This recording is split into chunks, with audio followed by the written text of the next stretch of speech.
Dear माने मायका। अब जानती हो जैसे घर में पहुंचती हैं तो खटिया अंटा पे चढ़वा में, अंटा माने अट्टालिका, अपनी चारपाई को बेड को, माने हम यहाँ नहीं रह पाएंगे साथ में, ऊपर सेकंड फ्लोर पे हमारी व्यवस्था करो। दूसरे दिन से ही हमारा, हम तो अपने साथ में सब व्यवस्था लेकर के आएंगे, हम आप लोगों के साथ नहीं बना खा पाएंगे, हमारी रसोई अलग होनी चाहिए।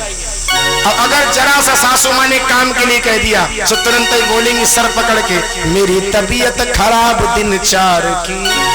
तुम तो ऐसे ही लगता है, हमसे पूछो सर में दर्द हो रहा है, इतनी तेज, इतनी गर्मी यहाँ लगती, हमारे यहाँ तो एसी लगी, तुम्हारे यहाँ पंखा तक नहीं ढंका, हमारे सर में तो दर्द हो रहा है, अब तुम्हें सेवा की पड़ी है।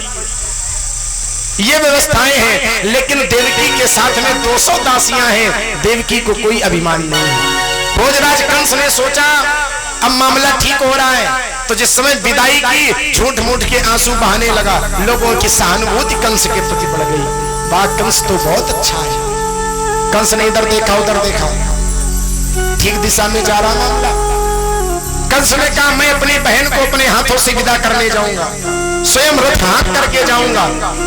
घोड़ों की लगाम को पकड़ लिया, देवकी वसुदेव को रथ में बिठा लिया। कंस ने रथ हाँका, रथ हाँक करके लिए जा रहा, देवता घबराए, अगर कंस ये धर्मात्मा हो गया तो भगवान का अवतार होने वाला नहीं है। आकाशवाणी हुई, अरे भोजराज कंस, जिस अपनी बहन को तू इतने प्रेम से विदा करने जा रहा है, तो जानता नहीं है इसी का 8वां लाल तेरा काल होगा। जो आकाशवाणी सुनी तो सारा प्रेम धरा का धरा रह गया, छोड़ दी घोड़ों की लगाम को, कूद पड़ा रथ से, तलवार को निकाल लिया, देवकी को बाल पकड़ करके घसीट करके भूमि पर गिरा दिया। तलवार चलाने ही वाला था, वसुदेव वहीं खड़े थे। भला ऐसा कौन पति होगा, अभी अभी विवाह होकर के आया और अपनी आंखों के सामने अपनी पत्नी को मरने दे। लेकिन वसुदेव विचार करते कंस दुष्ट है, हमसे ज्यादा बलवान है, अगर मैं इससे लड़ूंगा तो पार नहीं पाऊंगा, तो दुष्ट से यदि बचना है या तो लड़ो, और लड़ने की सामर्थ्य नहीं तो फिर उसकी प्रशंसा करना प्रारंभ कर दो। वसुदेव ने भोजराज कंस की प्रशंसा की, अरे भैया ये मैं क्या देख रहा हूं, मैंने तुम्हारा वो समय देखा जब तुम जिस रास्ते से निकल जाते थे, सो देवता मनुष्य सब वह मार्ग छोड़ करके चले जाते। जब भी तलवार तुम्हारी उठी, बड़े बड़े महारथियों पर उठी, लेकिन आज मैं क्या देख रहा हूँ, ये भोजराज कंस अपनी बहन पर तलवार ताने खड़ा है। कंस इतना कमजोर कब से हो गया?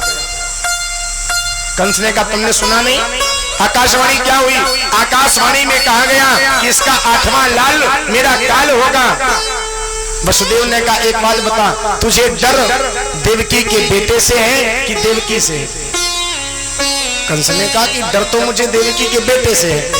तो बोले फिर इसको मत मारो, मैं वचन देता हूं जो भी बेटा होंगे मैं तुम्हें एक एक करके सौंप दूंगा। कंस ने कहा ठीक है, लेकिन अब मेरी भी एक शर्त है, अब ये रथ तुम्हारे यहाँ नहीं जाएगा, हमारे ही यहाँ वापस जाएगा। हाथों में हथकड़ी, पैरों में बेड़ी डाल करके और जेल खाने में बंद कर दिया। लेकिन धन्य है देवकी और वसुदेव, दाम्पत्य जीवन हो तो ऐसा हो, पति पत्नी का प्रेम हो तो ऐसा हो। न कभी देवकी ने वसुदेव से शिकायत की कि तुम्हारे कारण हमारी ये हालत है, और न वसुदेव ने देवकी से शिकायत की कि तुम्हारे कारण मेरी ये हालत। बड़े प्रेम से रहते। समय आने पर एक बालक उत्पन्न हुआ। अपने वचन के अनुसार वसुदेव जी उस बालक को लेकर के पहुंचे कंस के पास में। कंस ने जो उस नवजात शिशु को अपनी गोद में लिया तो कंस के हृदय में दया आ गई, भला ये मेरा क्या बिगाड़ेगा। वसुदेव को दे दिया, ले जाओ, मेरा काल तो 8वां, जब 8वां हो तब लाना।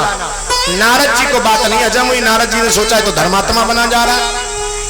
नारद जी तुरंत वीणा उठाई चले आए, एक अष्टकमल लिया, एक फूल लिया और फूल लड़के करके भोजराज कंस से कहा, कंस अब जरा इसमें बताओ, इसको गिनो यहाँ से 1 2 3 4 5 6 7 8, अब जरा 8वें से गिनो, फिर चौथे से गिनो। कंस बोला महाराज इसका मतलब? बोले अब भी नहीं समझे, ये देवताओं की चाल है। जैसे इसमें न कोई पहला है न कोई 8वां है, ऐसे ही न उनमें कोई पहला है और न कोई 8वां है। कहने का भाव कोई भी पहला हो सकता है और कोई भी आठवां हो सकता। कंस बोला बस गुरुदेव समझ गए। क्या समझे? एक भी नहीं छोड़ना है, सबको ही मारना है। हाँ, नारद जी बोले अब तुम पक्के वाले चेला बने हो हमारे। नारद जी ऐसे गुरु जी हैं जो मनुष्यों में जाए तब भी पूजे जाते, दैत्यों में जाए तब भी पूजे जाते, देवताओं में जाए तब भी पूजे जाते। और उस समय का सबसे बड़ा विभाग नारद जी के पास था, जो विभाग तुम लिए हो हमारा। हाँ, जो विभाग इस समय तुम हमारा लिए हो, यही विभाग भगवान का नारद जी के पास था। मीडिया का पूरा विभाग नारद जी के पास था। कौन सी खबर कहां से कहां पहुंचानी, ये नारद जी का काम था। अब तो वसुदेव उस शिशु को लेकर के गए, मैया देवकी मुख चुम्बन कर ही रही थी, कंस पीछे से पहुंच गया, झपट्टा मारा, छीन लिया बालक को। और जो ही छीना, मैया देवकी आंचल फैला करके आंखों